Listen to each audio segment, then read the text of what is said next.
I worked at an audio visual company. Companies would have these sales meetings, and they would, for instance, we did one for McDonald's.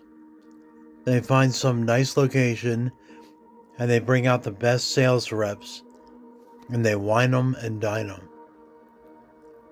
And they probably pay for whatever.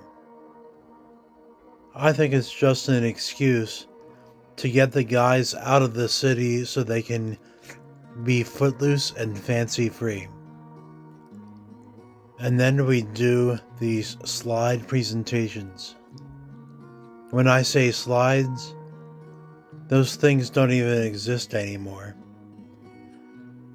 But it was projected images on a screen, and it'd be like, why aren't we selling more fries? Well, we're gonna fix that right now. And I would draw cartoons that would go along with it. And then I got tired of that. Then I moved to Los Angeles and got a job. They were teaching an in-between class at Hanna-Barbera. And if you were good enough, you got hired out there. So I went there and I showed my portfolio. This is right after The Empire Strikes Back had come out. It was really popular, and I had some science fiction stuff in my portfolio. And they asked if I did those myself, and I said I did. They said they're looking for people to design spacecraft upstairs, and they sent me up there. I didn't know how to draw for animation. It's a special kind of drawing. A young lady who was working on Scooby-Doo asked if I would put a sombrero on Scooby-Doo.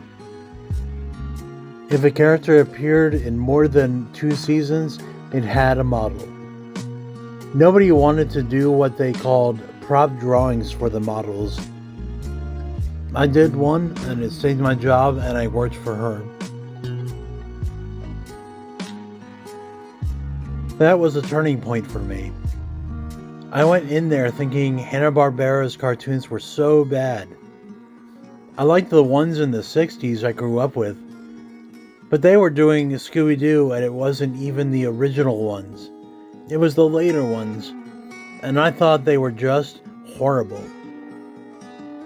I still think they're pretty bad.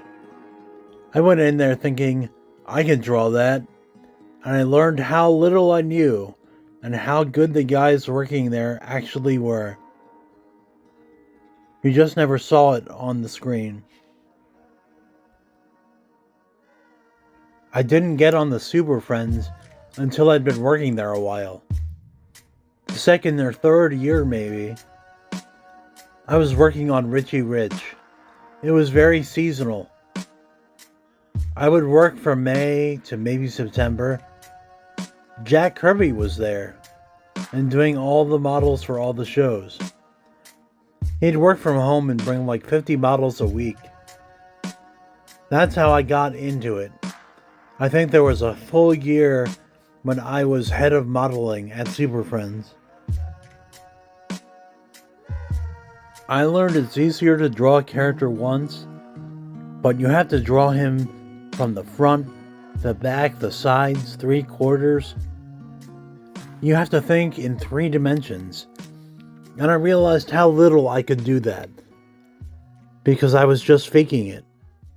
And there were guys from comics who came in, and they couldn't do it either. Because you just fake stuff.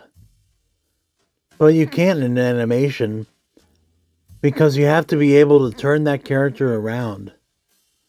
It has to be consistent.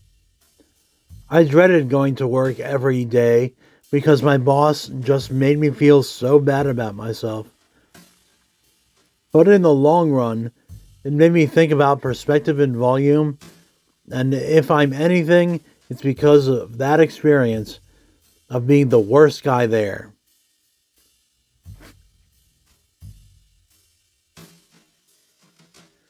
I couldn't do what I wanted. There were so many restrictions. There was this board of people who would look at your drawings and decide if they were too menacing or too scary or too warlike or if they were racist. There were these 3 white ladies who decided when you drew someone of color if they looked stereotyped or racist or not. I drew a crowd scene for Richie Rich, and I put in some African Americans and Chinese Americans. They asked why I did that. Was it in the script? I was like, no, but it's a crowd scene. I'm trying to make it realistic so it didn't look like the Aryan Brotherhood. Darrow laughs. They made me take the African Americans and Chinese Americans out of the crowd. They said if it's not called for, don't do it because it will draw attention away from Richie Rich. That boggled my mind. Bourbon Threat.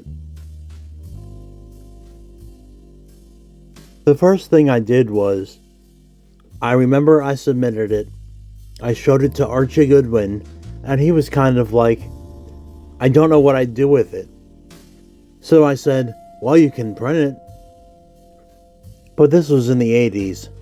So if you weren't drawing Marvel style, you weren't getting hired.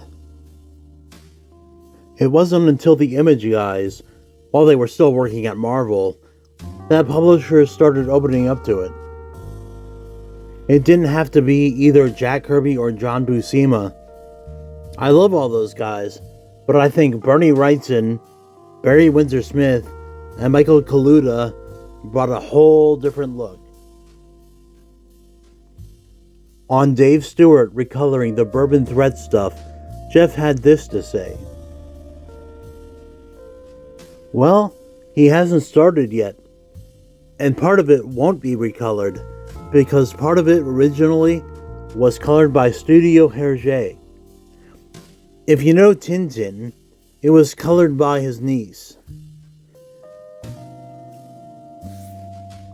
And that I'm going to keep, because I always was a big fan of Tintin, and I liked her work very much. But the second part of the thing was started by the same colorist, who quit because it drove her crazy. And they brought in 2 or 3 people to finish it. It gets pretty funky. It's an odd book. The original one that came out in France was a really large book. And it had foldouts that had really never been done that much. It's a really nice book, production-wise. The US edition is going to be the size of the Shaolin Cowboy Chef Buffet hardcover. I'd do them larger, but when you do them larger, you always get people like, I can't fit it on my bookshelf. Ha ha ha. My main influence has always been Mobius, Jean Giraud, and I think it was apparent in that first book. I think it's less now, because I have a way of doing certain texturing things I picked up from him that I think are neat. I was close to him, and he never considered that I was copying him. There are these guys he considered like the sons of Mobius. Most of us, we don't try to draw the same themes. We weren't just influenced by the drawing. We didn't try to draw guys riding around on big birds, wearing a giant hat, or crystals and all that stuff. It's a drawing style that you don't have as much in the United States. He would draw everything. It's a complete composition. Foreground, middle ground, background. It's a lot of work to figure it out. There are some guys who do it, but a lot of them, it's just easier to fake it. His drawings are very real. They're very grounded in reality, even though the subject matter was crazy. They were always convincing drawings. You couldn't find a failed drawing. Couldn't say, oh, the perspective here is wonky. It always was dead on. I remember there was a guy over there, an artist named Silvio Cadello. They'd say, he's a monster. He can draw anything. There's also a Korean gentleman. He draws live, and he can draw fisheye lens drawings out of his head. It's mind-boggling. And he does this at conventions. They put a camera on him, and he's on YouTube. His name is Kim Jung-ji. Look him up. It'll take the top of your head off. It's depressing. He's so good. When I did Hard Boiled, at that point, I'd been exposed to John Woo. And then, like I said, by the time I did Hard Boiled, I'd seen the John Woo movies, and I just thought, well, this is just goofy, right? Putting the glass in his face and the license plate sticking out of his neck, all that stuff. I said, well, this is so over the top that it won't offend people because it's just too crazy. The cinematic language was, if someone got shot anywhere but the shoulder, or you got shot in the chest or in the stomach or something, I knew that the character would be dead by the end of the movie, and it really bothered me. John Woo films were different. I mean, A Better Tomorrow. I don't know if you've seen that one, but at the end of the second one, there's so much lead inside of these guys. Oh my god. They put probably 20 pounds of lead in them, and they go, okay, let's go home. Nobody dies. There were no headshots, so I guess they just go home and put band-aids on themselves, and they're fine. We were friends for several years. He saw this comic strip I was working on, Suburban Threat, and he wanted to ink it. He said, oh, this will be great, let me ink this. I thought, well, if he inks it, then I'm a goner. Nobody will give me credit for anything, and it'll just look beautiful. So, I said no.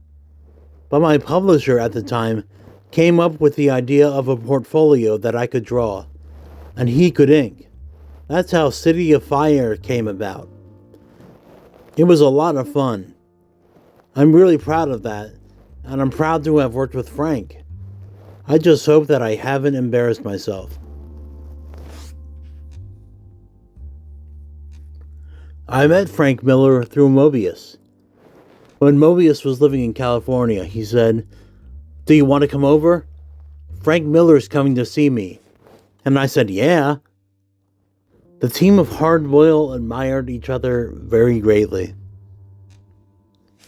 Darrow continues, I came from the European school of comics, and over there, they do what they call albums. Mobius was very prolific. He'd do 2 of them a year. That's 80 pages of material, which by American standards is not a lot. But over there, some people just do 1 album a year, about 40 pages. So I've gotten a little faster. It's something Mobius said to me, that he spent 40 years learning to draw so he could forget about it. And it freed up his imagination. He knew he could draw the figure, and then he would just do what he wanted to do with it. I haven't gotten to that point, but I can draw things a lot easier than I used to, and it does free me up to think of other stuff. I sent Frank Miller a copy of this book I had done in France, and some other work I'd done with Mobius. I had been living in France, so when I moved back to Los Angeles, we would go out and see each other socially. We just thought it would be fun to work together. It was a pretty good idea. Initially, the project was going to be a 15-pager. As I recall, I did the first page and he really liked it. He said, I'm going to add some stuff. If I make it longer, will you care? I said, make it as long as you want, I don't care. If you want to make it 10,000 pages, I don't care. And so, it just grew out of that. Frank wrote the words and I drew the pictures. The process was actually rather straightforward. He would just hand the script to me and I would go off and draw it. I'm pretty secretive, which made things kind of difficult for him. Months would go by and Frank wouldn't see anything. He would say, "What are you doing?" "I'm drawing." "What?" "Stuff." "Okay." After a while, he just got used to it. I was kind of cagey about things. I was always afraid that he would see what I was doing and go, "You can't do that," but he never did. He's great to work with. I wouldn't show it to him, but I would show his wife, Lynn Varley, who's helped out a lot. She's a great person to discuss things with. He's great to work with. It was just take it and do it. If I don't follow exactly what he has written in terms of the shots, if it works, it's great. He's really, really flexible. Frank's not opposed to my coming up with the ideas if it makes it a little wackier. I thought there was a certain lightheartedness to Hard Boiled too. That's just me. I thought it had a lot of satirical things going for it. Frank Miller. Hard Boiled refers more to the character's mental state than anything else. Our lead character is a government operative who's superhumanly tough and strong and has a problem of frequently changing identities and not knowing which one is real. He starts the story as a tax collector and then finds himself as an insurance investigator with a different name. And his main quest in the story is to sort through it all and find out what he really is. Visually, it takes place in Darrow Land. Ha, ha, ha. Geof and I sat down with Dark Horse, Randy Stradley and Mike Richardson, and talked over a wide variety of ways to treat this material, and settled on that one as one that was appropriate to the form but still would not ruin retailers' lives. Geof Darrow.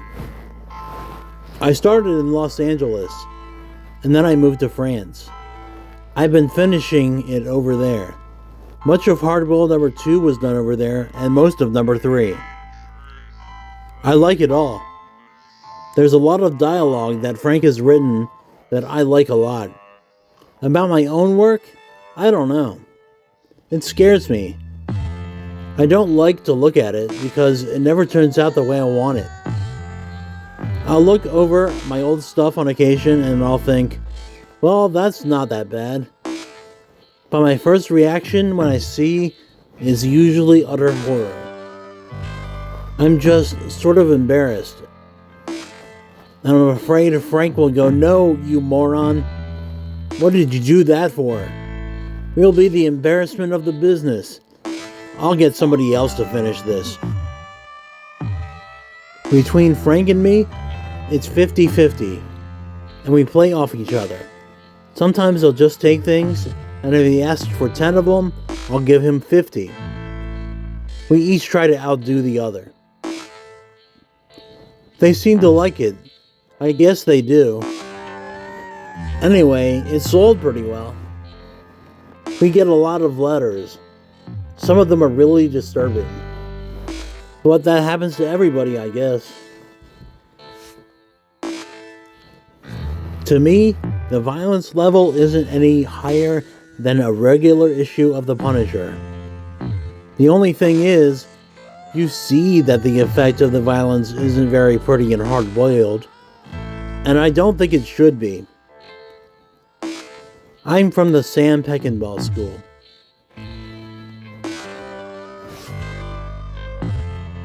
This one's intended for a younger audience.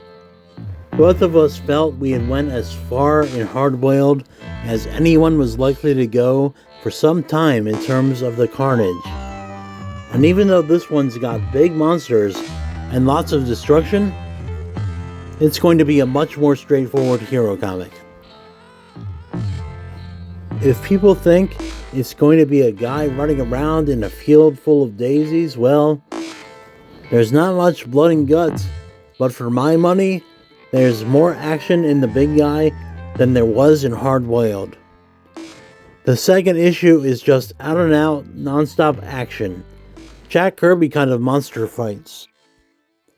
The story takes place in Tokyo, and there's this giant monster destroying everything in sight and creating an army of monsters. Rusty doesn't do so well, so they finally have to call on the American government, whose ultimate weapon is the big guy, who's not a robot, but just a guy in a suit. He comes, he wipes everything out, and he leaves. Big Guy and Rusty the Boy Robot started out as a love letter to the Lee Kirby monster comics of the late 50s and early 60s. Darrow continues, "This is about as heavy as a Lee and Kirby comic, which I think were a lot of fun to read, and we're hoping that we bring some of that fun back to comics. We worked a little different this time, in that we sort of did like we assumed artist and writer team Jack Kirby and Stan Lee worked. We just sort of came up with a basic idea, and then I went and drew it, and then Frank came back and scripted over the art. For Frank, it was probably a lot more difficult, because I'm real secretive, and there would be literally months where he would have no idea what I was doing. He basically didn't see it until I was finished. If you've ever been in Tokyo, it's like 3 New York cities in the same space. Hard Boiled, I had more of a script. This one, it was just, what do you want to do? And I said, well, this guy is fighting this giant monster in Tokyo. And Frank basically spelled out, he shows up here, he fights the giant monster there, he kills him here. But there weren't really a lot of details. The process is more sort of what we'd imagined the Stan Lee, Jack Kirby process was. I worked from a plot and Frank scripted my finished drawings. I collected comics when I was a kid. All the Marvels and the Jack Kirby stuff. I read Superman and Batman, and I liked dinosaur comics too. I liked those old Star-Spangled War stories, army men fighting dinosaurs. Those were the best. Guns and Technicolor dinosaurs, they were always real funny colors. I remember seeing red, pink, and blue dinosaurs. They could always dispatch them pretty easy. A submachine gun's bullets always seemed to find the nerve center and bump them off real quick. They were great. There's Mobius, there's Hergé, the guy who used to do Tintin, a little bit of Suarte. There's even Jack Kirby. I don't know if you can see it, but it's there. Maybe more in the attitude and the panoramic stuff.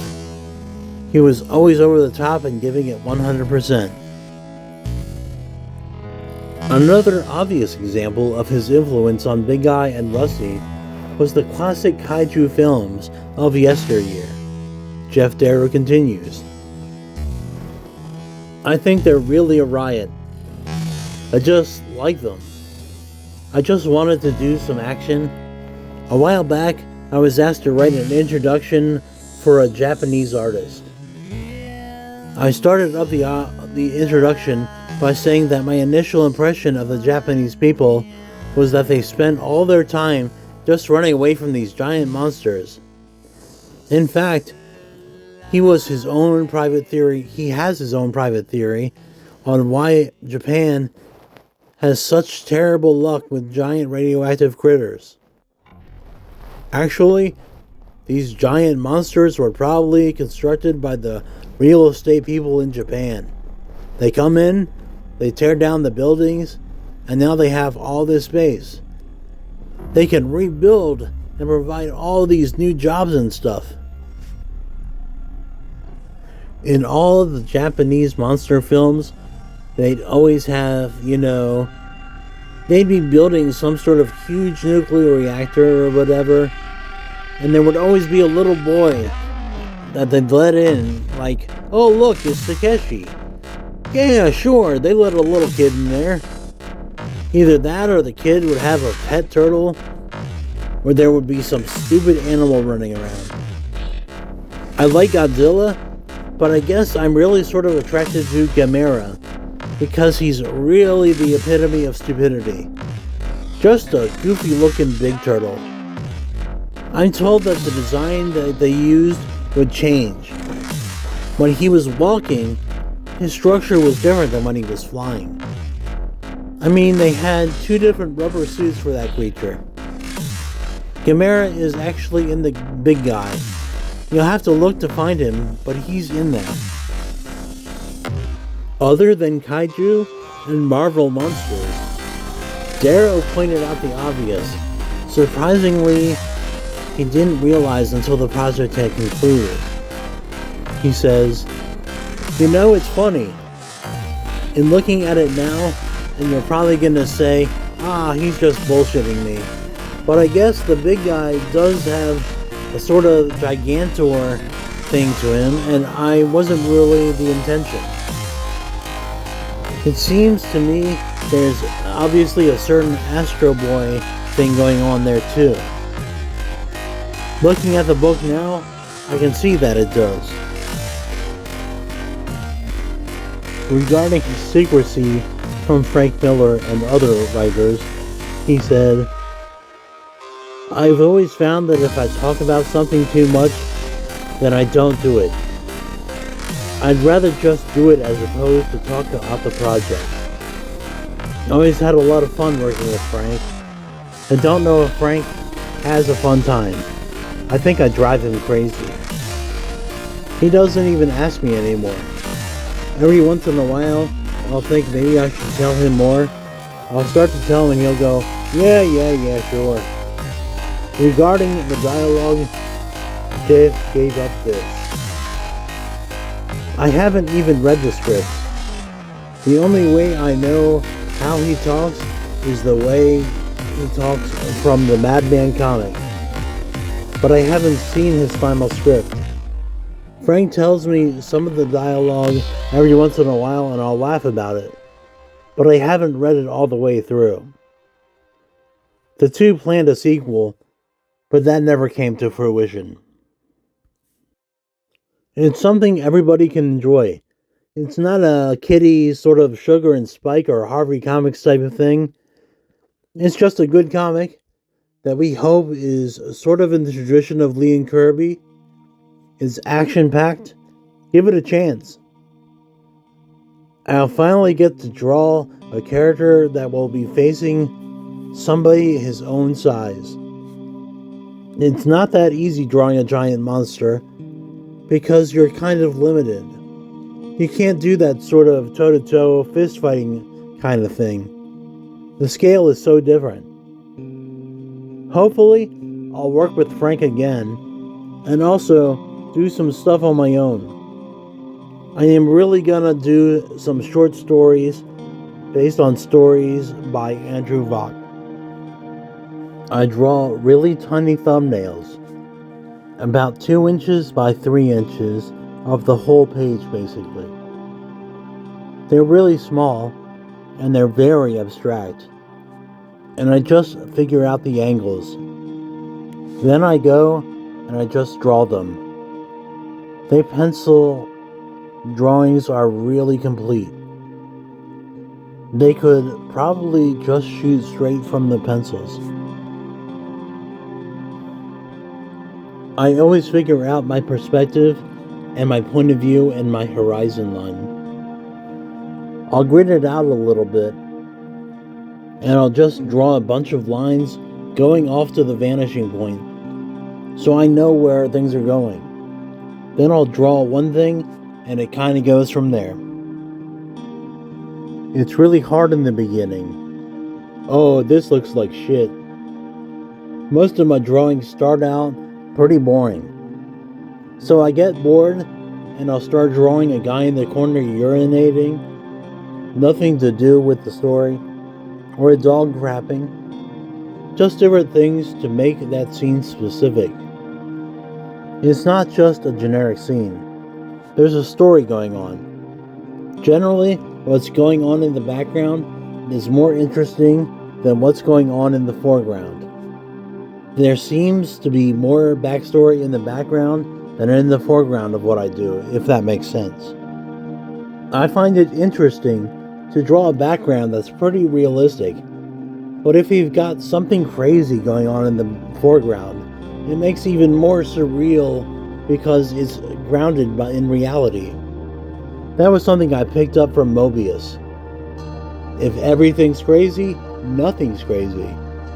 But if you only got one off-kilter moment in a realistic setting, it seems to make the one thing seem nuts.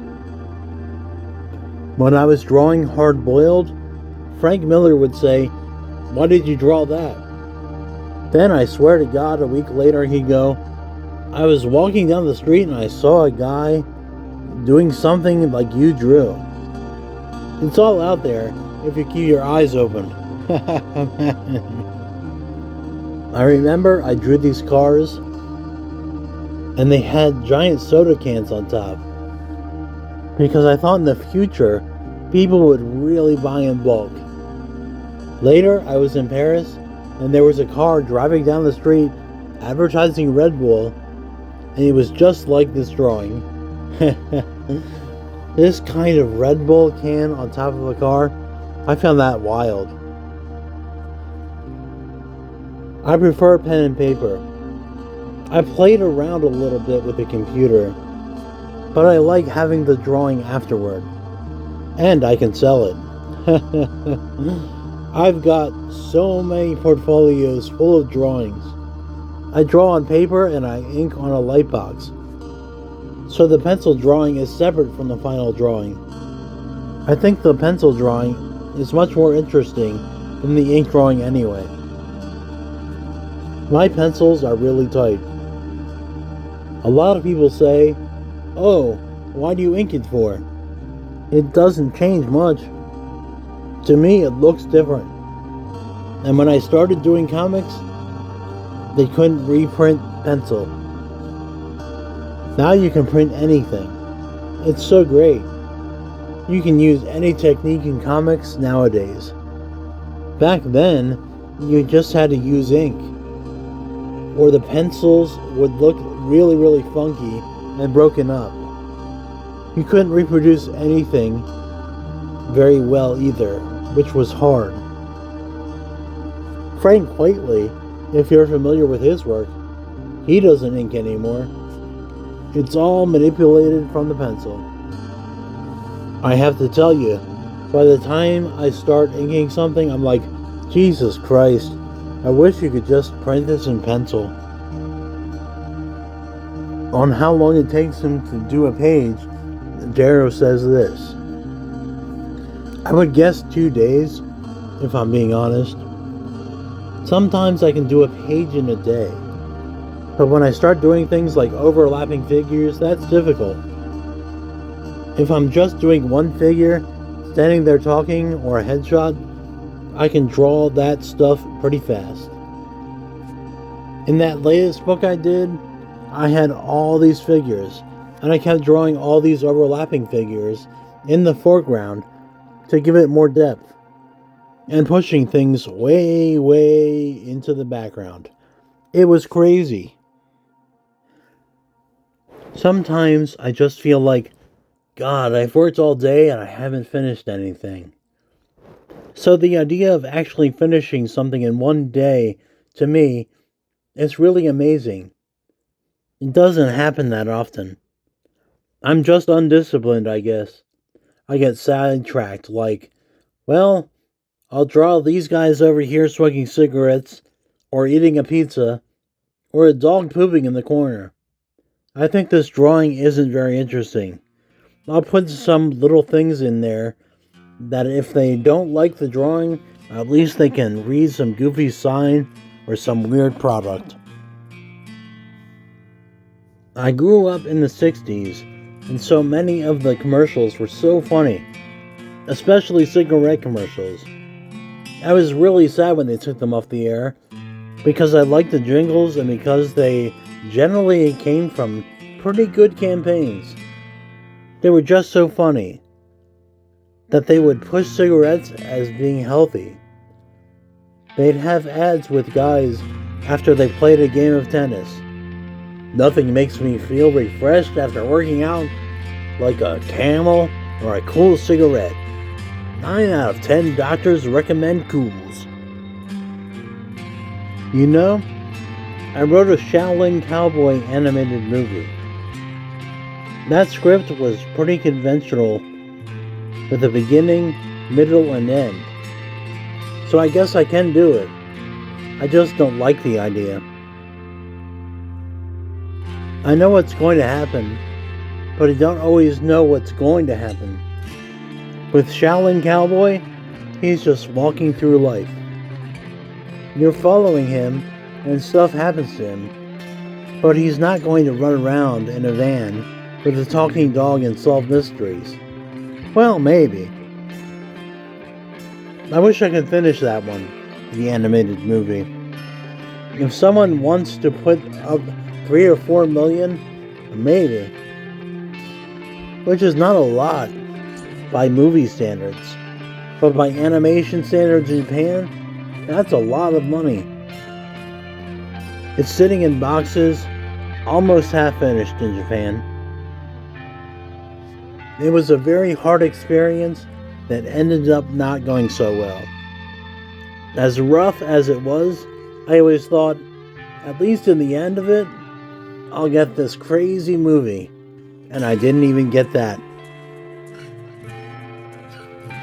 On Zatoichi, the blind swordsman, being an influence on Shaolin Cowboy, Geof says, instead you get this guy that is kind of, in my Western eyes, I never thought he was really handsome. He wasn't ugly or anything, but he wasn't muscular. But man, that guy was so quick. He was really good. I think he and his brother, who played Lone Wolf, they learned swords. Aido, which is a fast sword stuff, they were really good at it. And you can see it in those films. I love that it was always one guy, and there was like 50 guys that are trying to get him. And he kills them. In every episode, they talk about, oh, you know, I heard he killed about 10 people. I go, Jesus Christ, at this point, he's killed like 300 people. Maybe they're only wounded, I don't know. The body count was always different in every film.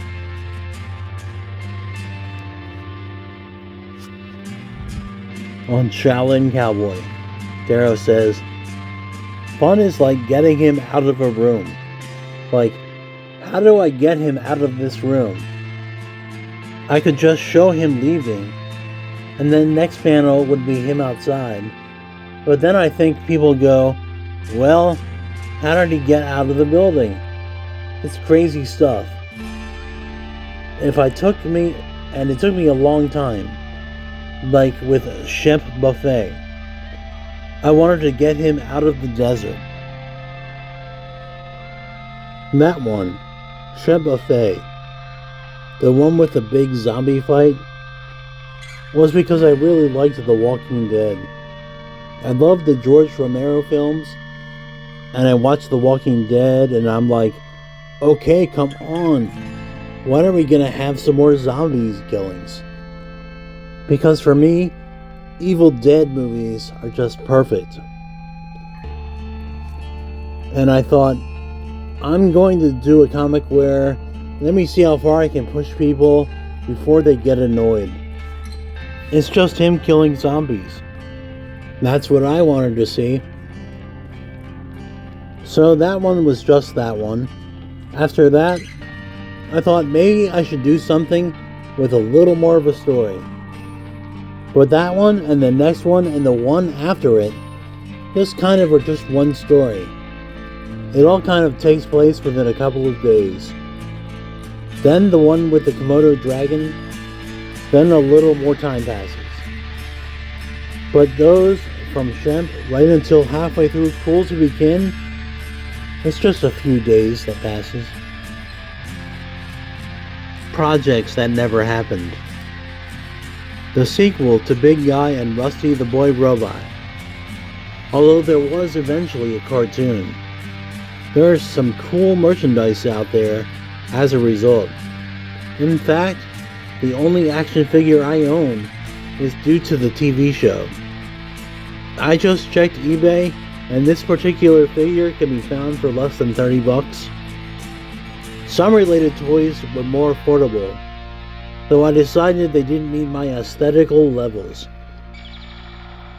They were available in kids' meals from Taco Bell and Hardee's Carl's Jr. Neon Red. Meant to be written by Geof Darrow and drawn by former Monster Men Prince Valiant artist Gary Gianni, who was Darrow's former classmate. It's going to be drawn by Gary Gianni, who does the shadow for Dark Horse. In a poetic turn of phrase, or perhaps a literal statement, he continues, I'm looking out my window and there's cattle in the pasture. They're stampeding. They're running across the field. About 30 of them. I don't know why. They just do that every once in a while. That should be interesting to your readers. There was a proposed crossover with all the Legend Comics characters fighting Nazis, with Geof handling the art, but that never happened. And there was also a proposed sequel to Hard Boiled. It has to do with an earthquake, he says. These are things that I recommend checking out. A lot of these things I actually haven't seen, but I've only seen them in catalogs, and I've seen some of the online art. Well, first is Ammo Armageddon from Atomica, 1993. It's an anthology, and I do not own this anthology, though I have found it affordable online. It has a mix of creators I've heard of or read, including Warren Ellis, Ian Edgington, Henry Flint, and Phil Hester. 2. Underground, an RPG with a kick-ass cover by Geof himself. He did some of the interior art as well, though some of his work, this work, may be Glenn Kim, another very gifted artist. The world of the game sounds up his alley. Daryl Gates and Rush Limbaugh are the future president and VP. Scientology has overthrown the German government, and the Cola Wars are a real war in this world. I don't even play games, and I'm intrigued. Third and last, Gas Giants, their only album. The band was made up of 3 Gin Blossoms members. The hiatus of the band was over almost as fast as it began, but Gas Giants sure had great taste in album artists. I'd like to thank the following sources for my pull quotes. Hero Illustrated number 26. Overstreet's Fan number 6.